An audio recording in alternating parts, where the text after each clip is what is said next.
Hi guys, umuulan so try natin yung Dry Plus na raincoat nila. Walang ka ano to, walang ka graceful, lalo mo wala. So, maliit siyang pouch, tapos ayan, mabilis lang. So na yung bulsa, ito yung pinaka pants niya.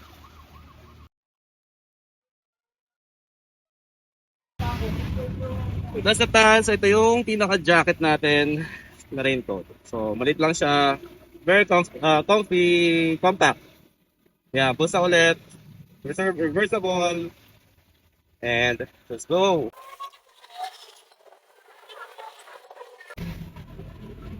So meron siyang hood para mas ilagay dito para yung helmet ko. Hindi mabasa yung loob.